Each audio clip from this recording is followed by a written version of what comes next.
하나님 말씀 보겠습니다. 하나님 말씀 마태복음 5장 13절부터 보겠습니다.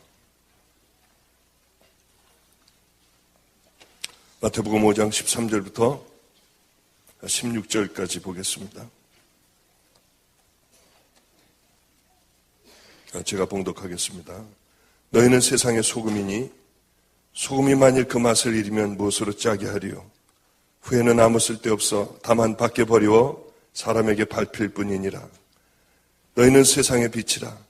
산 위에 있는 동네가 숨기우지 못할 것이요 사람이 등불을 켜서 말 아래 두지 아니하고 등경 위에 두나니 이러므로 집안 모든 사람에게 비치느니라. 이같이 너희 빛을 사람에게 비추게 하여 저희로 너희 착한 행실을 보고 하늘에 계신 너희 아버지께 영광을 돌리게 하라. 아멘. 아멘. 이렇게 집회를 많이 다니게 됩니다. 몇 년 전에 어느 곳에 집회를 가게 되었습니다. 한 2년 전인가요? 캐나다였습니다. 다음 주에도 제가 그쪽으로 가서 말씀을 전하게 되는데 어떤 한 캐나다의 순복음 교회를 가게 됐습니다. 교회는 큰 교회였고요. 저는 어디를 가더라도 목사님이 먼저 이 교회 사정을 얘기하고 그 사정을 얘기하는 것을 참 싫어하고요. 뭘 얘기하려고 하면 우리 교회 문제점이 있는데 그러면은 제가 하여튼 기도하고 제 나름대로 해나가겠습니다. 이렇게 말씀을 드립니다.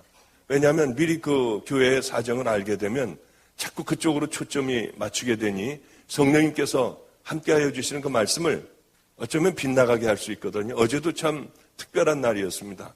어제도 사실은 이제 강도 만난 자의 이웃이 누구이겠느냐 가서 너도 이와 같이 하라 하는 그 말씀을 가지고 제가 성경 본문을 읽고 그것을 하려고 하면서 잠깐 다른 곳으로 갔다가 영원히 그 본문으로는 돌아오지 못하고 본문하고는 상관없는 그런 말씀만 이렇게 하다가 내려갔습니다. 분명히 어제도 성령님께서 그렇게 이제 그쪽으로 제 입술을 열게 해주신 것을 분명히 압니다. 그래 이제 그 교회를 갔더니 목사님이 먼저 식사를 하는 자리에서 목사님, 저는 평생에 소원이 하나가 있습니다. 저 사람 하나만 없으면 저는 목회가 아주 수월하게 풀릴 것 같은데 저 사람 때문에 기분 좋은 일이 있다가도 그 사람 생각하면 영 기분도 안 좋아지고요. 하여튼 아침에 눈을 뜨고 뭔가 기분 나쁜 일이 있구나 하고 생각해보면 그 사람이라는 거예요. 그 사람 때문에 그러니까 목사님, 이번 집회 다른 거 아무것도 변화되지 않아도 좋고 어떤 일 일어나지 않아도 좋으니까 저 사람 하나만 변화될 수 있게 해달라고 하는 거예요. 그럼 제가 그런 능력이 있습니까? 그 사람을 탁 꼬집어서 제가 어떻게 그 사람을 변화시킬 수가 있겠어요? 저는 그런 능력은 없고 하여튼 제가 하던 대로 늘 하나님께서 너는 평생 이것을 가지고 이 주제로 말씀을 전해라 했으니 저는 그 말씀을 전하겠습니다. 저는 정말 주님이 그러셨거든요. 너는 평생 이것을 전해라.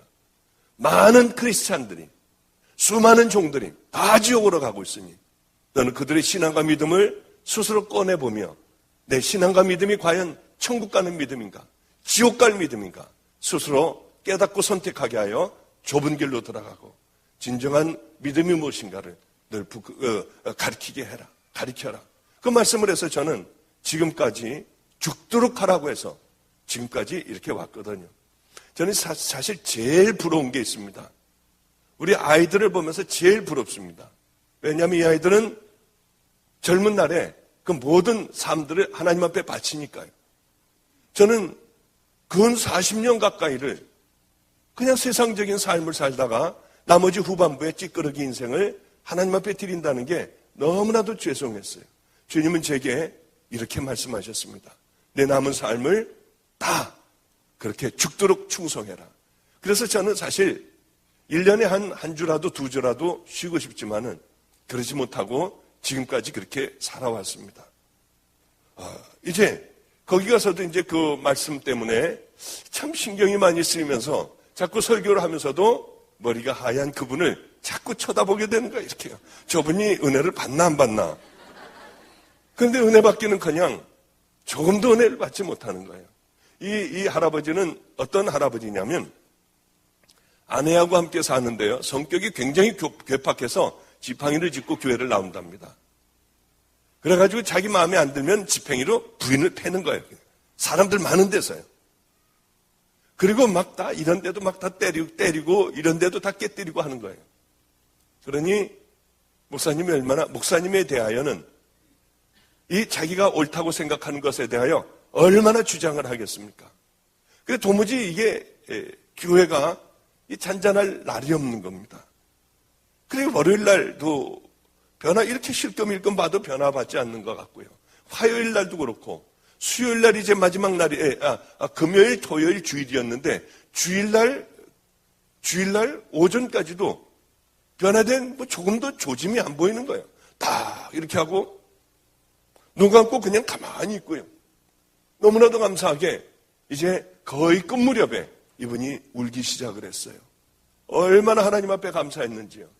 그래서 이제 집회를 끝나고 모른 척하고 나가는데 할아버지가 지팡이를 짚고 저에게 왔습니다. 그러면 나는 잘못 살았다는 게 분명한데 어떻게 해야 되느냐요. 그걸 가르쳐 달래요. 그래서 첫째, 지팡이를 가지고 교회 나오지 말아라. 두 번째는 교회 나와서는 한 말도 하지 말고 예배 드리고 그냥 밖으로 나가셔라. 세 번째는 캐나다에 무슨 경제인 무슨 협회 회장도 하고 한 돈 많은 분이었으니 당신이 가지고 있는 돈들 다 가난한 사람들에게 날마다 나가 당신 스스로 당신 손으로 나눠줘라. 하루도 빠짐없이 하나님 앞에 회개하는 마음으로 이제 당신과 같은 사람들이 생기지 않도록 나가서 매일 전도를 해라. 그런 몇 가지 부탁을 제가 했습니다. 할아버지는 한 달이면 2번씩 저에게 정확하게 전화를 했어요. 목사님, 이번 2주간도 한 번도 빼놓지 않고 그렇게 잘 지냈습니다. 이 또 2주간도 그렇게 1년이 넘어도 할아버지는 저에게 전화를 했어요. 앞뒤로 빽빽하게 편지를 10장씩 써서 저에게 보냈어요. 이 하나님 앞에 사죄하는 편지, 참회하는 참회록을 저에게 꾸준하게 그렇게 보내셨어요. 그 편지를 할아버지는 얼마나 그 글씨를 못 쓰시는지요. 빽빽하게 썼는데 그걸 다 읽으려면 참 시간이 많이 가는데도 그걸 읽으면서 제가 가슴이 얼마나 뭉클했는지요.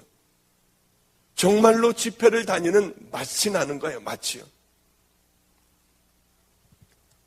제가 캐나다 어디를 가더라도 할아버지는 비행기를 타고 와서 언제든지 와서 집회에 참석을 하셨어요. 어떻게 제 집회 스케줄을 그렇게 잘 아시는지요. 틀림없이 와서 하얀 머리로 앉아 계셨어요. 그 사모님하고요. 그렇게 시간이 지나갔습니다. 이 할아버지는 유언을 했어요. 어떤 유언을 했느냐 하면은 이제 이거 제가 안 했죠? 이 얘기 안 했죠? 근데 한 것 같이 저는 한 줄 알았습니다. 그래서 속으로 지금 뜨끔했어요. 야, 이거 했구나. 안 했으니 할렐루야 감사하네요. 이제 할아버지의 유언을 했습니다. 할아버지가. 내가 죽으면 박보영 목사님을 캐나다로 모시고 와서 내 장례를 반드시 치러라. 그런데 그분이 만약에 도저히 냉동에다 넣어놨다가도 도저히 시간이 안 돼서 못 오면은 내 시신을 한국으로 가지고 나가라. 그래서 그분에게 반드시 장례를 그분 손에 치러야 한다. 작년이었습니다. 몇 개월 안 된 얘기죠. 캐나다에서 전화가 왔어요. 우리 장로님이 돌아가셨다는 거예요. 그날도 빠지지 않고 한 번도 제가 그 얘기를 하고 단 하루도 빠지지 않고 그날도 나가서 가난한 사람들에게 다 나눠주고 전도를 하고요. 그리고 몸이 좀 으슬으슬 춥다고 하고 집으로 들어오셨대요. 나 일찍 잠자리에 들래니 그리고 약을 먹고 감기약을 먹고 그 다음에 일찍 잠자리에 들었습니다. 아침에 일어날 시간이 돼서 보니까 일어나지를 않으셔서요. 가서 봤더니 소천을 하셨더래요. 돌아가셨더래요. 그렇다고 이런 소원을 늘 말씀하셨으니 유언이니 떨어뜨려야 하는데 목사님 언제쯤 카나다 오실 수가 있습니까? 길은 얼마든지 괜찮으니 냉동실에 보관하면 되니 언제든지 오시라는 거예요. 봤더니 하루도 쉬는 날이 제가 없었습니다. 그래서 제가 도저히 못 나가겠습니다. 저는 괜히 하는 말인 줄 알았어요. 정말 시신을 한국으로 갖고 나왔어요. 그래서 이제 이분의 형제들이 11명인가 그렇게 됐는데 대한민국에서 다 막강한 사람들이었습니다. 그래도 다들 어떤 정치에서 또 이 교수로 의사로 뭐 하여튼 이런 부분에서 다 아주 유명한 사람들이었어요. 그분은 4대부 집안의 그런 자손이었습니다. 그래 이제 시신을 가지고 와서 제가 제 스케줄에 맞게 이제 장례식을 하게 됐습니다. 그 일대가 그 일대가 전부 그 사람들 다 땅이었어요. 문중 땅이었습니다. 어쩌면 차들이 그렇게 엄청나게 큰 차들이요. 틈이 없을 정도로 그 시골에 틈이 없을 정도로 아주 시커멓게 다 차들로 가득 차 있었어요. 이 사람들은 다 유교 집안들이었습니다. 그 예전에 몇백 년 된 그 집을 그대로 수리해서 그대로 그 안에서 거기서 이제 모든 얘기도 하고 식사도 하고 하게 됐는데 이런 얘기를 하는 거예요. 5분 이상 하지 말아라. 좋은 얘기를 짧게만 해달라. 그래서 제가 성령님에게 여쭙습니다. 성령님, 5분 이상 하지 말래요. 짧게 하래요. 성령님 어떻게 해야지 될까요? 저는 어떻게 해야 될지 몰라요. 이 짧은 얘기를 하래요. 성령님이 제게 말씀하셨어요. 부흥 집회를 해라. 그러니 이럴 때가 제일 황당하거든요. 저는 우리 아이들이 이렇게 가끔 가다 어떻게 어려움을 당할 때가 있습니다. 그러면은 조용한 이 판사들이 이제 이 재판을 하는데요. 제 마음에 일어나라. 그때가 정말 힘든 거예요. 그때 어떻게 일어나요, 거기서요? 그러나 한 번도 어겨본 적이 없어요. 일어나서 저 아이를 나를 달라고 했어요. 그러면은 제가 교도소 보내는 것보다 잘 키우겠다고요. 그러면 법정 소란으로 구류가 얼마고 벌금이 얼마니까 떠들지 말래요. 그래도 저는 그렇게 해달라고 했어요. 그래서 끌려나오고 청원경찰에 의하여 끌려나온 경우도 있고요. 그런데 이건 여기서 부흥 집회를 하라고 하시니 도대체 이게 무슨 집회를 해야 되나? 그래 이제 이렇게 깊게 이제 파고 그 안에 이제 하관을 했습니다. 저는 이제 그 머리 쪽에 가가지고 이제 짧게 해달라고 했지만은 부흥 집회를 하라고 하니 집회를 할 수밖에 없었어요. 그래 이제 기도를 하고 그 다음에 부흥 집회를 시작했습니다. 여러분, 이 할아버지가 도대체 왜 캐나다에서 여기까지 왜 왔겠느냐? 왜 캐나다에서 깨끗하게 끝낼 수 있는 것을 왜 여기 와서 들어놓 있으며 도대체 뭘 얘기하려고 여기 들어놓 있느냐? 이 할아버지가 지금 1분 동안 살아나서 여러분들에게 얘기를 한번 한다면 어떤 얘기를 하겠느냐? 야, 분명히 지옥과 천국이 있다. 아마 이 할아버지가 너희들 잘 먹고 잘 살아야 돼. 돈 많이 벌어야 돼. 이런 얘기 안 했을 거다. 이 할아버지가 1분 동안 여러분들에게 시간을 주신다면 불지옥에 가지 말아라. 여러분 다 예수 믿어라. 큰일 난다. 애절하게 소리를 질렀을 것이다. 왜 여기까지 와서 할 얘기가 뭐가 있냐? 무엇을 얘기하려고 이분은 여기까지 한국까지 왔느냐? 여러분 형제들이나 여러분들 밑에 무엇을 얘기하려고 여기 누워 있느냐? 한국에 묻히고 싶어서 왔느냐? 그렇지 않지 않느냐? 그러면서 복음을 전하기 시작을 했어요. 천국 얘기를 하기 시작을 했고 예수 그리스도가 왜 이 땅에 왔는지 얘기를 시작을 했어요. 얼마나 한 줄 아세요? 40분간을 했어요. 5분 하지 말라고 하는 걸 40분간을 했어요. 그리고는 집회, 다 끝나자마자, 제 설교가 끝나자마자, 이젠 도망가야 되잖아요. 미안하니까. 그래서 이걸 잡고 뛰었어요, 그냥. 막 바쁜 걸음으로 차 쪽으로다가 왔더니, 따로 나오더라고요. 식사를 하고 가래요. 식사하면서 무슨 봉변 당할지 몰라서 바쁘다고 하고 그냥 집으로 와버렸어요. 그래서 그게 다 끝난 줄 알았습니다.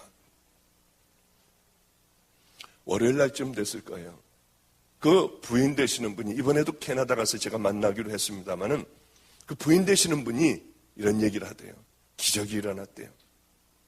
거기 있는 분들이 예수를, 그 형제들이 다 믿기로 하고요, 7명인가 8명인가가 교회를 나갔대요. 얼마나 감사했는지요. 저는 도망을 왔지만은 저 사람들이 이렇게 한다고 하고 이렇게 한다고 믿을까 하고 도망을 왔지만은 그 사람들은 교회를 다니기로 작정을 했다고 하더라고요. 기적이 일어났다고 거의 울음에 가까운 소리로 저에게 전화를 하던 그분이 생각나요. 여러분, 하나님의 말씀은 아무것도 아닌 것 같아요. 제가 만약에 저 사람들이, 이 예수 믿지도 않는 사람들에게 예수 얘기를 했다가 괜히 반감만 사지 않겠어? 그리고 좋은 얘기를 했다면은요, 아마 어떤 일도 일어나지 않았을 거예요. 그분 형제들만 그 정도였지, 흔한 많은 사람들이, 왔던 사람들도 분명히 결단하는 사람들이 있었으리라고 생각합니다. 여러분, 내 생각은 버려야 해요. 아무리 내 생각이 옳은 것 같아도, 이 예수를 믿는다고 하는 건 참으로 어리석은 것 같아도 우리가 그분의 말씀을 따라서 살면은 깜짝 놀랄 만한 일들이 생기는 겁니다. 여러분, 꼭 주님의 말씀에 순종하는 여러분들이 되시길 바랍니다. 그냥 그 생각이 나서 먼저 좀 말씀을 드렸어요. 아까 오자민 목사님께서 그런 말씀을 하시더군요. 저보고 멘토가 돼달라고 하세요. 멘토는 제가 그 자격이 있으면은 모르는데 아무 자격이 없어서 오히려 정말입니다. 제가 어제 여기서 이제 목사님이 울면서 기도를 하시면서 나는 목사도 아니에요. 그럴 때 주님, 저분을 내 멘토로 삼게 해주세요. 저분이 제 스승이 되게 해주세요. 정말로 그 마음을 가졌었어요. 정말입니다. 제가 오히려 어제 저 자리에서 회개를 얼마나 많이 했는지요. 이렇게 한 사람이 밀어주면 또 한 사람이 또 밀어주는 그게 있어야 돼요. 하여튼 저는 하나님을 이렇게 만나고 이제 산으로 들어갔습니다. 저를 아무도 불러주는 사람이 없었어요. 이 전도사로 누가 저를 불러줘야 할 텐데 아무도 불러주질 않았습니다. 그래서 이제 이루리집이라는 곳에 거기 가서 운전도 하고요. 찬양 인도를 하라고 하면 찬양 인도도 하고, 시장을 간다고 하면 얼른 차를 몰고 그렇게 이제 장도 보고 함께 그런 일을 했습니다. 이 신학대학을 갔는데, 신학대학원을 이제 의사를 하다가 신학대학원을 가서 참 가슴이 두근거리면서 가서 신학대학원에 가서 앉아서 공부를 했어요. 그런데 얼마나 황당한지 교수들이요, 별의별 놈의 소리들을 다 하는 거예요. 예수님이 물 위를 걷지 않으셨대요. 그것은 해가 이렇게 뉘엿뉘엿 질 때 저 멀리서 사람들이 바라보니 배도 하나 띄어 있었고요. 몇 명이 걸어 다니는 게 꼭 물결 위를 걷는 것 같은 거지 정말로 이 예수님이 물을 걸으실 수가 있느냐는 거예요. 이런 얘기서부터 시작을 하여 출애굽은 없었답니다. 분명한 건 출애굽은 없었대요. 왜 그러냐면 애굽의 그 역사가 전부 기록이 돼 있답니다. 그런데 몇십만 명이 빠져나가는 그것보다 훨씬 작은 일들도 알려져 있는데 그런 큰 역사는 기록이 안 됐다는 거예요. 그걸 보고 얼마나 기가 막힌지요. 그래, 거기서부터 저는 신학 공부를 하나도 안 했습니다. 뒤에서 그저 수업 시간만 되면 주님, 저 교수의 입을 좀 닥치게 해주세요. 내가 만났던 그 하나님을 저 사람도 좀 만나게 해서 저런 거 얘기 좀 못하게 해주세요. 저는 그러고만 있었어요. 정말 그렇게 기도하면서 그렇게 대부분의 시간들을 다 보냈어요. 드디어 제가 거기에 그 학교에 영성 그런 수련회를 가게 됐습니다. 강사로 가게 됐어요. 그 교수들이 앉아 있더라고요. 때는 이때라고 생각을 했어요. 그러고서 제가 하고 싶은 말들을 막 퍼냈어요. 이 사탄들이 제일 먼저 장악하는 곳이 어디냐? 신학대학이고요, 교회예요. 교회에 이 방해꾼들을 이렇게 군데군데 심어놓고요. 흔들게 하고, 또 신학대학도 그 사람들만, 중요한 사람들 몇만 잡아놓으면은 굉장하더라고요. 굉장해요. 개피나 돼지피나 예수의 피나 똑같다고 가르치더라고요. 어떻게 그런 얘기를 어떻게 해요? 홍정숙 교수나 변선한 교수 이런 사람들은요, 거침없이 그런 얘기들을 해댔어요. 얼마나 무섭고 충격적인지요. 그분들은 다 돌아가셨어요. 돌아간 게 아니라 그분 다 죽었어요. 그 교수는 다 죽었어요. 그런 곳에서 정말 그런 얘기를 들으며 얼마나 기가 막혔는지요. 그리고 이제 다 끝나서 어디로 전도사로 나가야 되는데 불러주는 것도 없더라고요. 그래서 봤더니 게시판에 전도사 급구 이렇게 써 있는 거예요. 이제 아무도 저를 불러주지 않으니 다들 이제 선교사로 나간다, 어디 교육자로 나간다, 전도사로 나간다, 개척을 한다 하는데 저는 갈 데가 없더라고요. 그 전화를 슬쩍 이제 외워가지고, 이제 와가지고 전화를 거는 거예요. 아, 여보세요? 예, 전도사를 구한다고 해서 신뢰를 무릅쓰고 죄송합니다만 전화를 드렸습니다. 그럼 목소리가 이게 전도사, 이게 20대에 같지가 않고 좀 중후한 목소리고 예의가 바르니까 몇 살이시냐요?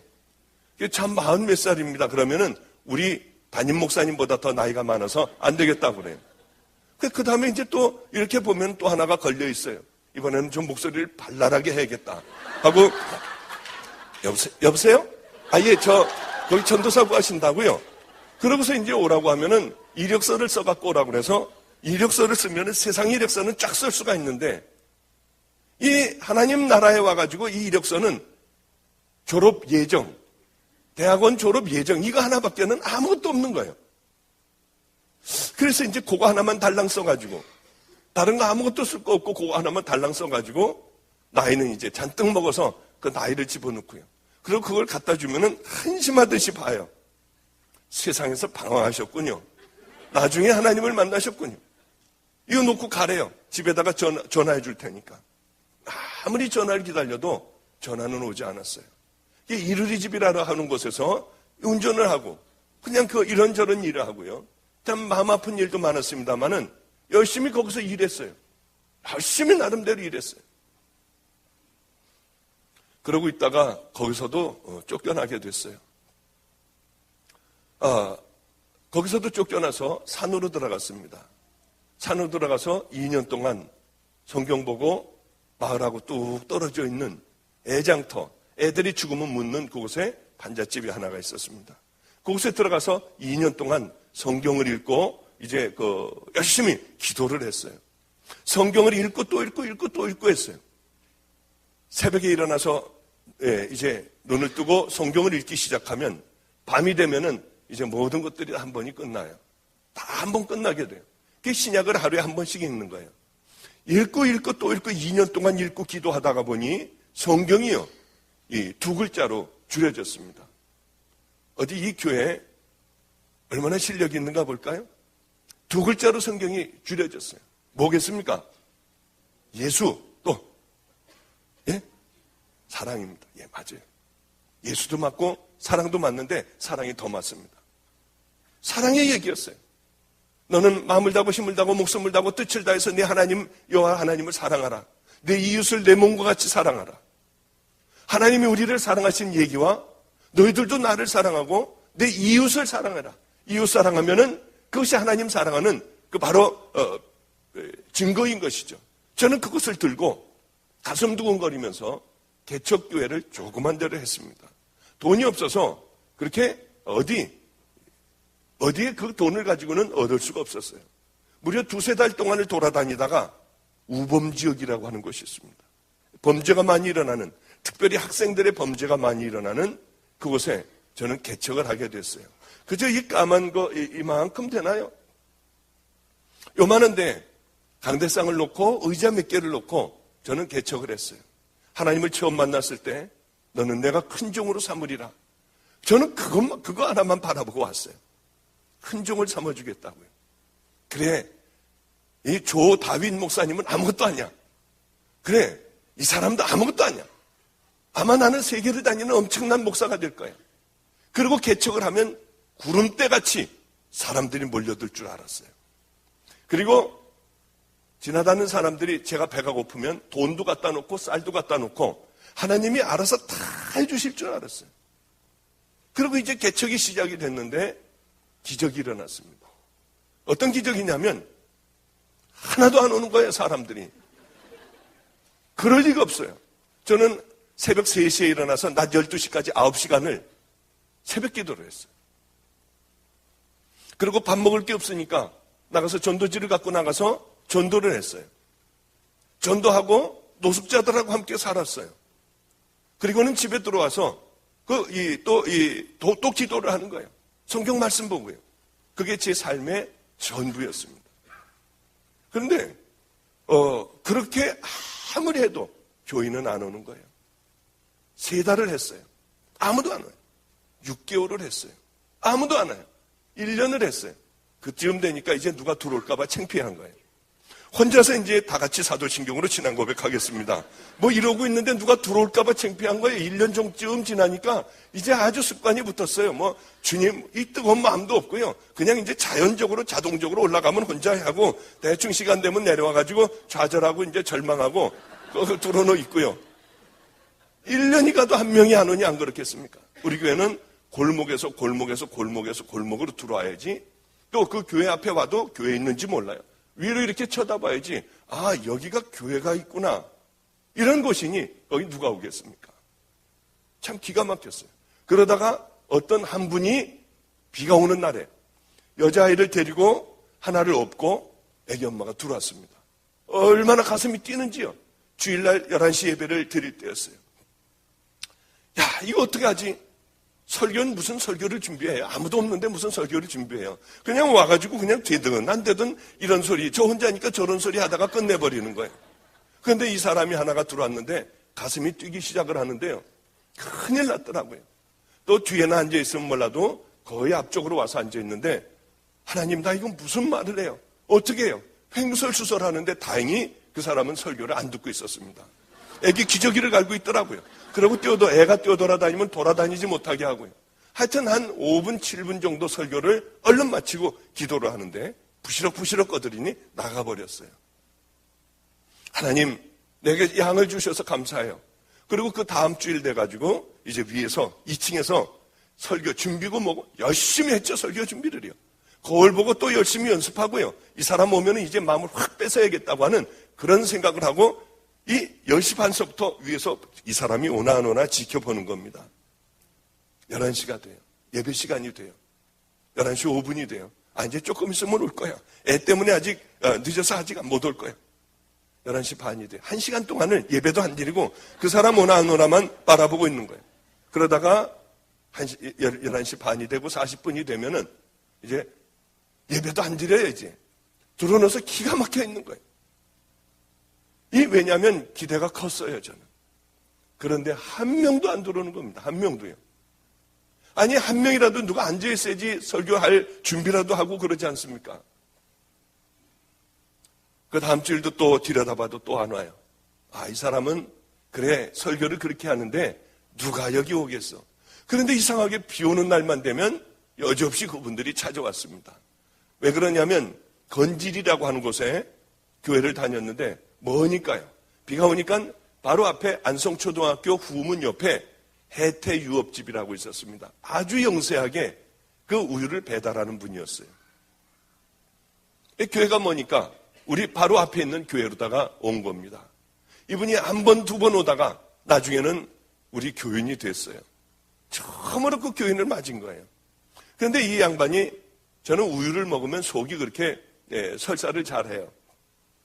그런데 우유하고 요구르트를 가지고 오는데 우유가 이상하게 빵빵한 거예요. 요구르트가 이 끝이 볼록하게 나와 있고요. 여름에요. 왜 이렇게 빵빵할까 하고 그분이 따서 주는데 보니까 푹 하는 소리가 나요. 이걸 따는데 이게 컵에다가 한 잔을 주는데 입에 들어감과 동시에 이게 상했다고 하는 것을 제가 알았어요. 그분은 밖에다 놔뒀다가 모르고 상한 우유를 날짜 지난 걸 이제 날짜가 지났으니 저에게 갖다 주는 거죠. 늘 그런 건 아니었지만은 이 가끔 상한 우유를 갖다 줬어요. 그러면 제 앞에서 따로 주는데 안 먹으면 안 올까봐 그걸 다 마시는 거예요. 요구르트를 주는 거 다 마시는 거예요. 그러면 그분들 여지없이 가고 난 다음에 금방 설사를 해요. 화장실에 가서 쭈그러뜨리고 앉아서 그냥 그렇게 배가 아파서 설사를 다 해요. 어느 날은 그런 걸 주고 먹으면은 밤에 잘 때요 열이 펄펄 올라요. 아침에 눈을 뜨려고 하면 눈이 떠지지가 않아요. 그런 고생을 하는데 하나님은 저를 사랑하셨어요. 거기에도 또 노하우라는 게 생기더라고요. 이분이 주는 거 다 먹어요. 그리고 안녕히 가세요 한 다음에 주전자에다 물을 하나를 떠갖고 가서 잔뜩 마세요. 그 다음에 손을 넣어서 다 토해내면은 어쩌면 하나님께서는 그렇게 깨끗하게 해요. 설사도 안 하고 아무렇지도 않게 해주세요. 얼마나 감사했는지요.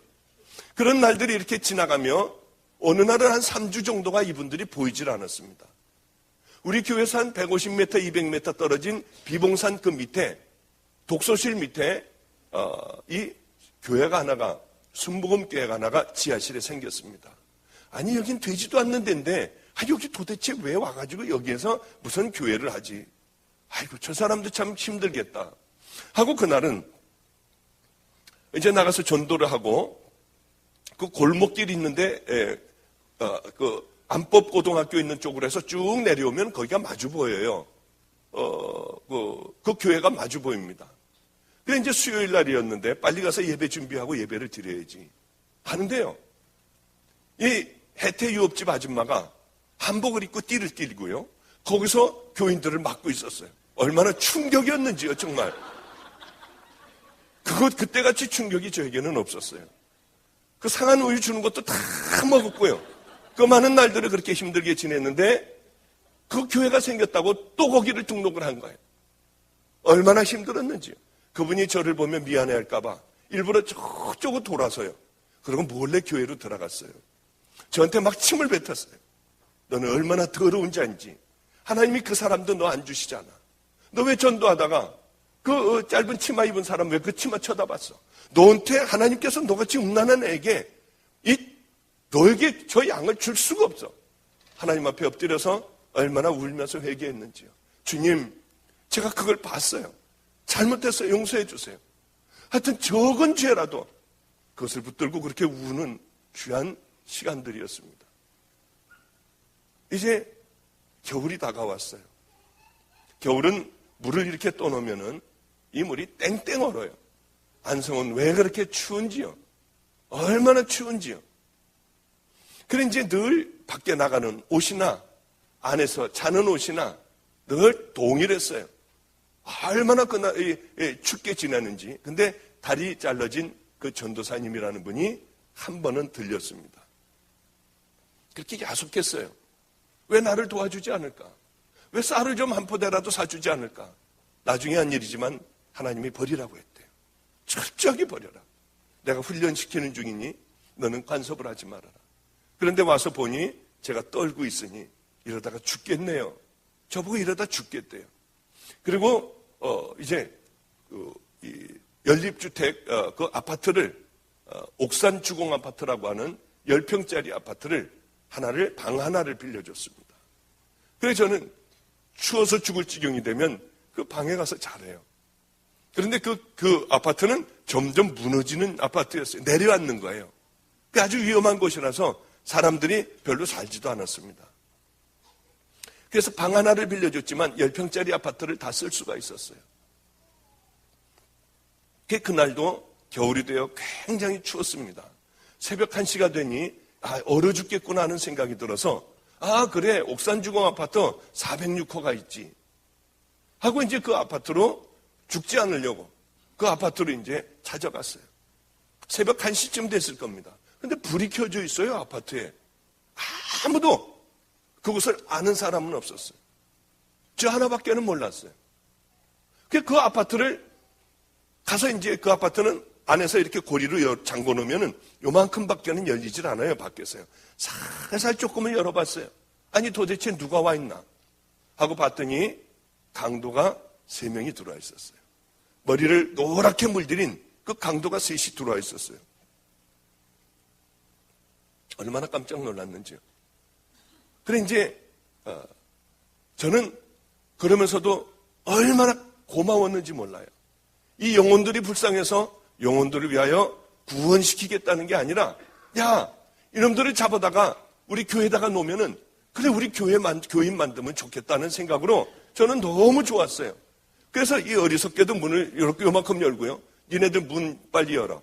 안 열면은 얘들 경찰에 얘들 신고해서 다 잡아가게 한다. 문 열어. 그랬더니 그 조금 보이는 틈으로요. 얘네들이 한 녀석이 칼을요. 이만한 아주 시퍼런 칼이었어요. 그걸 하나를 뒤에다가 이렇게 딱 집어넣습니다.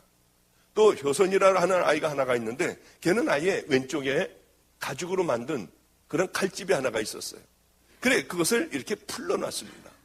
지네들끼리 뭐라고 하더니 이 문을 열었습니다. 그러니까 문을 열고 뒤로 끝까지 도망가 봐야 그저 여기서 한 요만큼이 한 두 발자국밖에는 안 돼요. 아파트가 워낙 작은 곳이었기 때문에. 저는 들어가자마자 얘네들이 도망을 갈까봐 들어가자마자 문을 열어주는데 문을 이렇게 뒤로 돌아서서 잠궜어요. 얘네들이 저를 찔릴 리가 없었습니다. 왜냐하면 얘네들아, 나는 목사야. 나는 목사인데 너희들이 필요하면 내가 다 도와줄게. 아니 이러는데 찔릴 리가 있나요? 서로들 싸우려고 해야지 찔르죠. 그래 이제 문을 잠그고 뒤로 돌아섰는데 잘못 들어갔다는 걸 알았어요. 제 판단이 실수였다는 걸 알았어요. 왜냐하면 얘네들은 약물 중독이 돼 있었고요. 그래 이 얼굴이 저를 보더니 갑자기 하얘졌어요. 얘가 떨더라고요. 저를 보더니.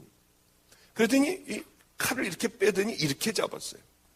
말을 하는데도 욕을 하는데 욕도 잘 안 나와요. 혀가 꼬부라져 가지고요. 죽여버린다고 하면서 이게 한 두 발자국인데 이렇게 하면서 찔르면 그냥 끝나버리겠더라고요. 근데 얘는 흥분을 해서 바로 잡아가지고 바로 달려왔어요. 얼마나 깜짝 놀랐는지. 잠깐 기다려라. 그리고 내 거 다 줄게. 그러고 나는 죄인이라고 먼저 소리를 질렀어요. 주님이 하셨던 것 같아요. 나는 죄인이라고 그랬어요. 아랑곳 않고 찔르려고 얼굴이 하얘져가지고 달려드는 그 녀석이 죄인이라는 말에 찔르려고 하다가 뭐 얘기할 거 있으면 해보라고 아주 더러운 욕을 저에게 했어요. 나는 죄인이다. 너희들도 죄인이고 나도 죄인이다. 너희들과 나와의 차이는 나는 용서받은 죄인이고 똑같지만은 나는 용서받은 죄인이고 너희들은 용서받지 못한 죄인이다. 이 밤을 통해서 너희들이 용서받을 수 있어. 얘네들이 이 칼을 잡았던 애가요. 칼을 슬그머니 내려놨어요. 그래도 비틀비틀거리고요. 지정신들이 아니었어요. 하여튼 그 아이들과 그 긴 겨울밤을 함께 자기 사정도 얘기하고요. 속상한 것도 얘기하고요. 저는 제 얘기를 하며 그 긴 겨울밤을 지냈습니다. 한 녀석은 이 옆에서 골아떨어져 자고 있었고요. 그 녀석들하고 함께 얘기를 하며 하나님 얘기도 했고요. 제 얘기도 했고 저는 안성초등학교에 후문에 있는 시온성교회에 있다고 했어요. 그리고 날이 밝자 그 아이들은 갈 대로 가고 저는 이제 다시 온몸을 녹였으니까 다시 교회로 들어가서 또 하루를 시작을 했습니다. 그날이 월요일이었던 것 같아요. 수요일 날이었습니다. 수요일 날 혼자 이제 다 같이 사도신경으로 신앙 고백하겠습니다 하고 혼자 이제 또 이제 습관이 돼서 아주 잘하는 거예요. 이제 이게 아주 잘해요. 그래 이제 혼자 그러고 있는데 밑에서 웅성거리는 소리가 들려서 난 위에 그 주인집으로 사람들이 들어가는 줄 알았어요. 알고 봤더니 이 맨 앞에 그 강도였던 그 녀석이 문을 열고 들어왔어요. 그 뒤에 줄줄이 들어오는데 한 16명 정도가 들어오는데요. 안성에 있는 깡패들을 얘네들이 데리고 온 거예요. 좋은 사람 있으니까 만나보자고 하고 데리고 온 거예요. 얼마나 가슴이 뛰고 좋아하는지. 그 첫 교인은 제 교인이 아니었어요. 이제 제 교인이 하나님께서 주신 제 교인이 이제 문을 열고들 들어온 거였어요. 얼마나 좋았는지요. 여기 아마 그런 아이들 한두 명만 있으면 예배 방해돼서 예배 못 드려요. 애들은 들어오자마자 하고 뭔 침을 그렇게 애들 뱉어대는지요. 그리고는 의자에 앉아가지고 다리로 의자를 쭉 밀고요. 그 위에다 다리를 올려놔요. 야, 쪽팔리게 여기 교회 왔냐? 뭐 만나자고 하는 사람이 목사야? 뭐 이러면서 얘네들은 떠들고요. 침들을 뱉고요. 지네들이 낄낄거리고 아씨 여기 담배 한 대 펴도 돼? 뭐 별소리들 애들은 다 하고 있었어요. 그런데 참 너무 좋아서 어쩔 줄을 모르고요. 예배를 잠깐 드리자고 했더니 쪽팔린다고 다 나간대요. 그래, 잠깐 기다려라. 잠깐 기다리라고 하고 잠깐 내가 그럼 기도만 할게. 그리고 기도를 하는데 눈물이 그렇게 났어요. 하나님 감사해요.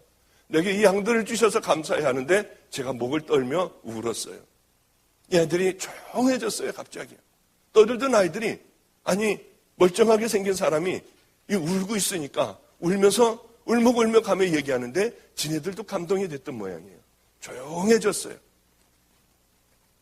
그래서 저는 그렇게 기도를 간절하게 하고 내게 하나님 내게 첫 양을 주셔서 감사해요.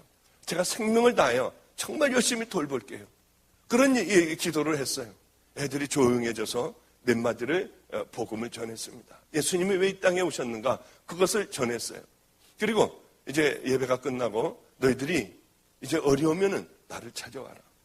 나는 너희들을 물질적으로 도와줄 수는 없지만은 여기 잘 곳도 있고 이렇게 비를 가릴 곳도 있으니 힘들고 마음이 어려우면 너희들 내게로 오라고 했어요.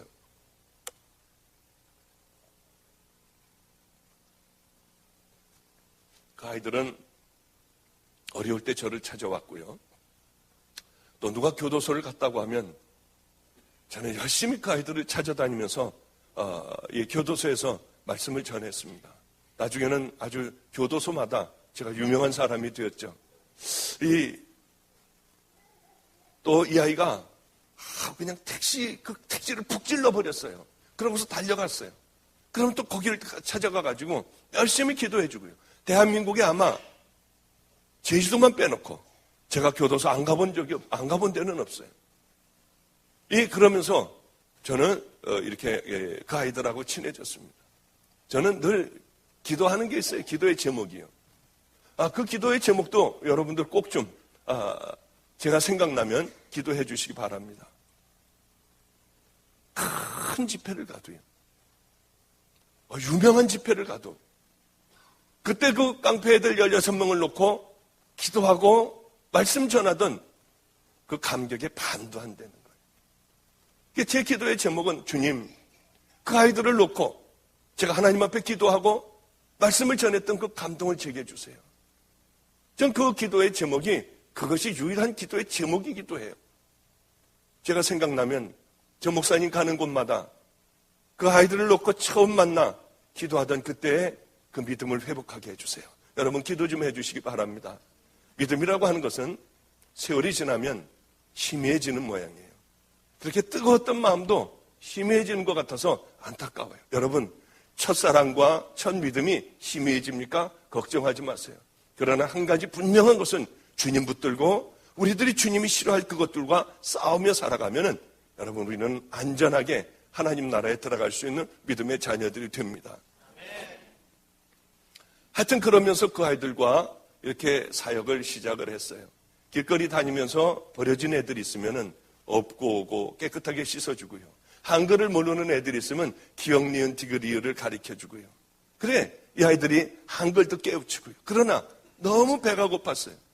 우리 한수라는 아이는 싸움을 얼마나 잘하는지 몰라요.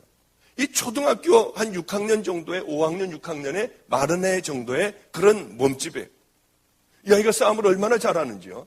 이 머리를 깎은 깍두기 머리 애들도요. 등치가 이런 애들도 그 아이 앞에서는 꼼짝 못해요. 놀라웠어요. 꼼짝 못해요. 그 앞에서는. 나이도 얼마나 차이가 지는데요. 이 어린아이 앞에서 이 어른들이요. 꼼짝을 못해요. 그건 보면은요. 이건 말도 안 돼. 저런 녀석 이렇게 밀어버리면은 금방 이길 수 있는 애예요. 나이도 어려요. 아무것도 없는 애예요.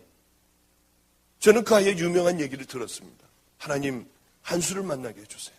하나님 꼭 그 아이를 만나게 해주세요. 어느 추운 겨울날이었어요. 이 아이가 저에게 잃어버린 새가 길을 잃은 새가 날려들듯이 우리 교회로 찾아왔어요. 제 이름을 듣고 찾아온 모양이에요. 애는 깡마른 얼굴에 아주 눈초리가 무서웠고 그저 초등학교 한 6학년 정도밖에는 안 되는 몸집이었습니다. 나이도 어렸고요. 그 난로를 얼른 펴주고 따뜻한 데서 이렇게 그래 앉아라 하고서 이제 같이 앉아 있었어요. 난로에 어른어른하는 불빛이 이 아이에게 이렇게 얼굴에 어른어른거렸던 기억이 나요. 가인은 자기가 아버지 어머니를 죽여버리겠대요. 그래서 칼을 쓰는 거예요.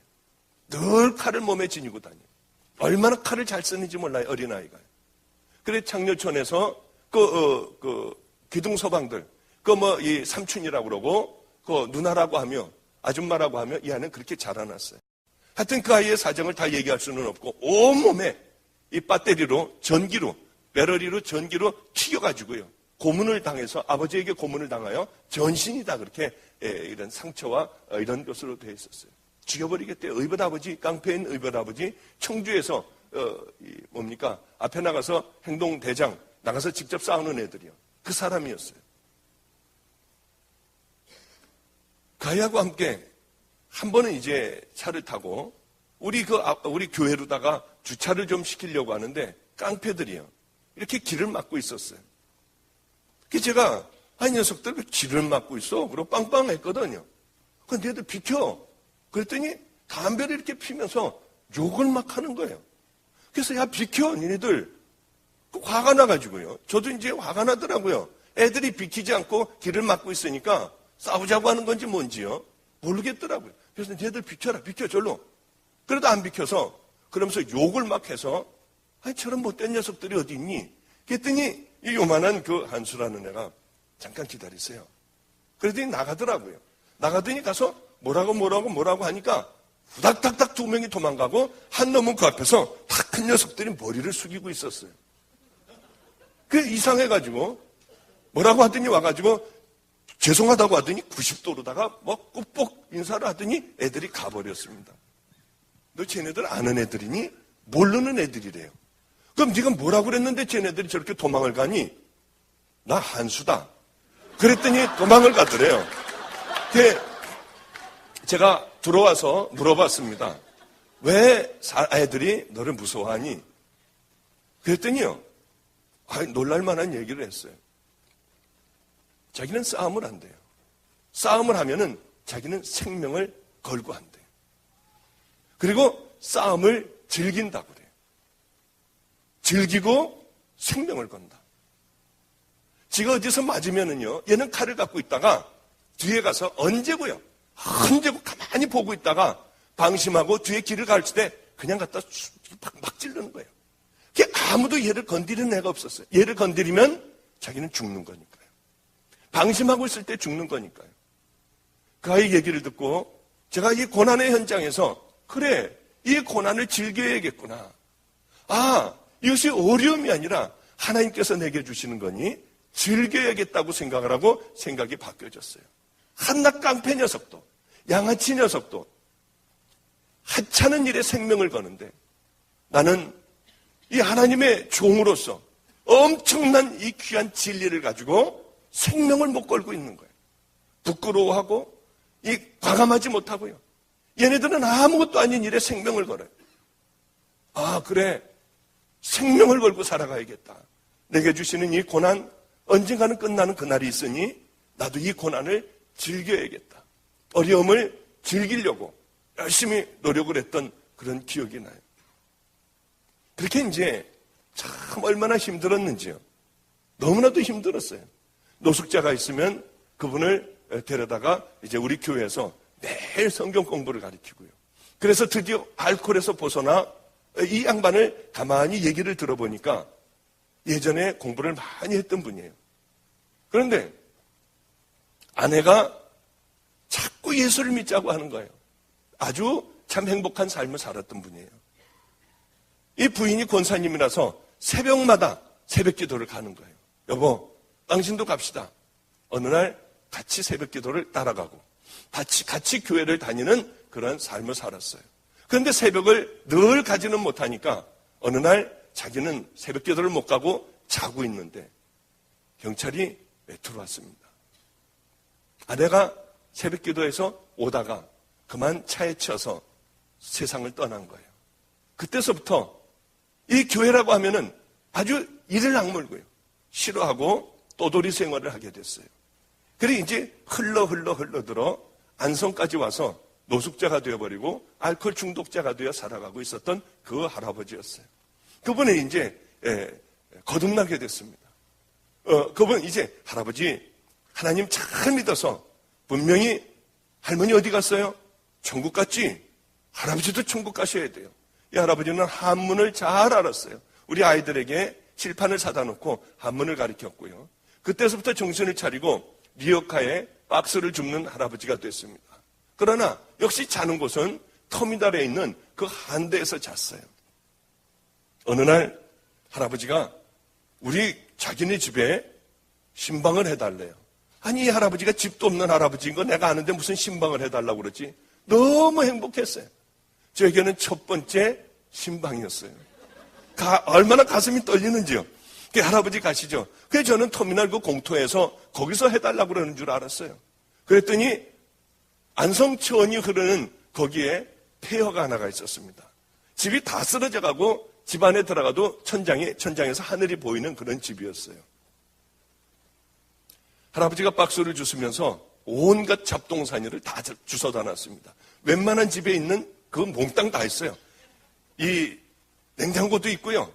뭐 선풍기도 갖다 놓고요. 뭐 좀 시원치 않은 거지만은 다 버린 거 주워다 놓은 거지만은요. 소파도 있는데 소파에 앉으시라고 그래서 앉으니까 그렇게 스프링이 자꾸 궁뎅이를 찌르고는 그런 소파였어요. 하여튼 얼마나 감사했는지요. 그래 가가지고 우리 목사님 오셨으니까 이제 대접을 해야겠대요. 이 할아버지는 이빨이 앞에 딱 하나밖에 없습니다. 그리고 다 이제 없어요. 그런데 오랫동안 닦질 않으셔서 그렇게 냄새가 많이 나시고요. 담배하고 술을 많이 하시고 속이 안 좋아서 그런지 하여튼 이렇게 같이만 있으면 악취가 굉장히 많이 입에서도 풍겨요. 그런데 다 갖다 놓은 거예요. 그게 보니까 미숫가루 통 하나하고 설탕가루 통도 하나가 이렇게 있었습니다. 이 스테인리스 국그릇 같은 곳에 수저로다가 이제 갖다 놓고 저를 타주는 거예요. 이 미숫가루를 턱턱 하더니 이렇게 넣더니요. 설탕을 한 숟갈을 넣더니 하고 빠는 거예요, 그거를요. 그래 이제 그다음에 이제 그 냉장고 조그만 냉장고인데 그걸 여니까 플라스틱 통에 물이 들어가 있는데 밥을 먹고 아마 이렇게 왔다 갔다 하면서 들락날락 하면서 잡수시던 거든지 밥풀서부터 고춧가루서부터 아예 밑에는 가라앉아 있고요. 뿌연 그런 물을 꺼내가지고 자기도 모르게 이렇게 흔들어가지고 거기다가 이렇게 담았어요. 이렇게. 휘휘 짓더니 이렇게 맛을 보더니 싱거웠던 모양입니다. 그러니까 그 미숫가루를 또 이렇게 떠가지고 물에다가 담으니까 이게 떨어지지가 않는 거예요. 그러니까 할아버지의 손은 설명을 드리기가 제가 좀 싫어요. 그 손은요. 그걸로 숟가락에 있는 걸 아이스크림 푸듯이 이렇게 하더니 여기 국그릇에다가 척 하고 발라가지고 다시 그것을 으깨는 거예요. 그리고 또 하고 쪽 하고 또 빨고요. 저를 먹으라고 주는 거는 분명한데요. 그래서 이제 사도신경을 외우기 시작했어요. 저 못 먹겠으니까. 그냥 전능하사 천지를 만드신 하나님 아버지를 내가 믿사오며 그러면서 막 사도신경을 외우고 있는데 다 그렇게 맛을 보고 뭐 왔다 갔다 하더니 먹으라고 하는데 그래서 한 번에 확 다 마셔버렸어요. 그럼 마시고 이제 자 예배 드립시다 해야 되는데 쓸데없는 말을 제가 또 한 번을 했어요. 아 시원하네요. 그때 할아버지가 그러면 또 한 잔을 다 드린다고 하면서 됐어요 그래도 그냥 할아버지 막무가내로 시원하다고 하니까 또 똑같은 방법으로 빨고 이제는 여기에 막 더 잘 떨어지도 않으니까 손가락으로 막 이렇게 해가지고 막 집어넣고 맨 마지막에 있는 그 밥풀하고 이 고춧가루까지 다 흔들어가지고 아예 다 덜어 넣었어요. 하나님 나 저거는 못 먹겠어요. 도저히 맨 마지막에 저 엑기스 있는 거 저거는 나는 못 먹겠어요. 그랬더니 그런데요. 제 마음에 어떤 마음이 확 오느냐 하면은요. 야, 네 양이잖아. 네 양이잖아. 하는 생각이 확 오더라고요. 근데 얼마나 고마운지. 정말 맞아 내 양이야. 양을 위해서는 목자가 생명도 줘야 되고 다 나눠줘야 되는 거 아니야. 하는 생각이 들어서 그 다음번에는 천천히 그것을 다 마셨던 그런 기억이 나요. 그뿐만이 아니고 얼마나 어려운 일들이 많았는지요. 애들하고 앉아가지고 예배를 드리는 것도 찬양하고 사도신경 외우고 기도하고 내려가서 그 아이들하고 같이 얘기하는 거예요. 그게 그랬어? 그랬어. 그러면 안 되잖아. 그래, 그거는 안 되잖아. 그리고 애들에게 너희들이 이제 너희들이 아주 돈을 벌 때, 정말 깨끗한 돈을 벌 때 헌금 열심히 해야 돼. 11조 해야 되고, 애들 가르쳐야 되지 않습니까? 11조 해야 되고, 감사헌금 해야 되고, 하나님께서 곳간에 쌓아둘 곳이 없게 하나님께서 축복을 해주셔, 너희들. 그러면 그 다음 주 되면은요, 막 11조하고 감사헌금 봉투가 막 이만큼이 올라오는 거예요. 이 진용칠 11조, 감사헌금, 야, 너 일로 와봐. 너 이게 도대체 무슨 11조를 했고 어떻게 해서 감사헌금 했니? 털었어요. 그러면은, 이걸 왜 털어가지고 하나님 앞에 드리면은 너 하나님이 받으시냐? 쌓아둘 곳이 없게 축복해 준다며요. 걸리지 않아서 감사해서요. 정말 지금은 이렇게 웃고 지금은 뭐 그냥 그렇지만은요. 그때는 정말 절망이었어요. 어떻게 해야 될지를 모르겠더라고요. 정말 절망이었어요. 지금 생각해보면 정말 웃음이 나고요. 지금 생각해보면 도로 얼른 그곳으로 돌아가고 싶고요. 그 애들을 붙잡아 놓고 울면서 그렇게 기도했던 그때로 얼른 돌아가고 싶어요. 그 인생에 너는 어느 곳으로 가고 싶니? 돈 많은 때도 있었고요. 또 안성에서 제 일생에 그런 고생이라고는 해본 적도 없어요. 저는 외아들로 자라났기 때문에 돈이 줄이거나 뭐 그렇게 뭘 먹는데 어렵거나 그런 건 감히 딴 나라 사람들 얘기인 줄 알았습니다. 근데 하나님을 만나고 그런 고생과 말도 못하는 어려움을 겪었지만은 하나님이 인생에 너 지금 이 순간에 어디로 갈래 하면은 얼른 안성이 왜 이렇게 그리운지요. 그렇게 도망다니고 매맞고 하던 노숙자들하고 함께 살고 버려진 아이들과 교회에서 함께 살던 그때가 왜 그렇게 그리운지 모르겠더라고요. 이 애들하고 함께 살면서 애들은 거듭나지를 않았어요. 아무리 해도 변화되지가 않더라고요. 같이 이제 집에서 사는 아이들이 있는데 얘네들은 각각 달란트가 있습니다. 도둑질을 하는데 열쇠를 금방 따는 애들이 있어요. 뭐 이렇게 하면 툭 하고 따져요. 또 끈질긴 애들이 있습니다. 얘네들은 아주 성격이 느긋한 애들이에요. 그러면 털 동네를 이제 딱 지네들끼리 잡으면은 거기서 노는 거예요. 이제 이거 하고 저거 하고 놀고 혼자서 뭐 끈질긴 애는 놀면서 이 집에는 몇 시에 나갔다 몇 시에 들어오나. 저 집에는 몇 시에 나갔다 몇 시에 들어오나. 중간에 여기에 사람이 있나 없나. 아무데나 문을 두들겨서 영철아 나와 하고 소리 지르면은 아무도 안 나오면은 여기는 빈집이구나. 그리고 누가 이거 누구야 하고 나오면은 이 집은 사람이 있구나. 이걸 애들이 다 그걸 만드는 거예요 이제. 그래서 망보는 아이 따로 들어가는 아이 따로 이게 열쇠 따는 아이 따로 먼저 가가지고 정탐을 해서 몇 시에 들어가고 몇 시에 나오는 거 이런 얘네들이 걸릴 리가 없죠. 그래 한 번에 여러 집들을 터는 거예요. 이 집 털고 저 집 털고 막 털면서 돌아다니는 겁니다. 그래서 한 번 털면은 다들 안성을 떠나버려요. 대부분 창녀촌 애들 들어가 있고요. 그동안 하고 싶은 것들 큰들 그 돈으로 다 써요. 그 돈이 떨어지면은 병도 걸리고 돈도 떨어지면은 그때 그 목사님하고 살던 그때가 참 행복했는데 그리고 그리워하다가 돈 떨어지면 다시 돌아와요. 얼마나 기가 막힌지요. 그럼 저는 그 아이들을 다 데리고 다 턴 집에 늘 다녔어요. 한 집도 빼놓지 않고 다녔어요. 얘네들이 도둑질했다는 집에 가서 무릎을 꿇어 애들 다 데리고 갔어요. 한 번만 용서해달라고 그래요. 그러면 얘네들이 250만 원 갖고 이거 깨뜨려버리고 뭐 이거 다 이런 거 이거 뭐 100만 원이고 얼마 물어주고 얼마 물어달래요. 돈이 있어야지 물어주죠. 라면 먹을 값도 없는데요. 그게 없다고 하고 잘못했다고 하고 이 다음에 꼭 갚겠다고 하면은요. 그때서부터 받는 그 모욕이나 이런 것들은 말도 못해요. 어떤 집에 가면은 이 막노동 하는 분이었어요. 스포츠 머리를 하고 목이 이만큼 두꺼운 분이었어요. 그분이 술이 이렇게 취해 있는데 문을 열고 속상한데 제가 들어간 거예요. 애들 다 데리고 들어간 거예요. 8시쯤 됐을 거예요 아마. 얼마나 매를 맞았는지요. 돈 물어달라고 그래서 없다고 했더니 얼마나 매를 맞았는지.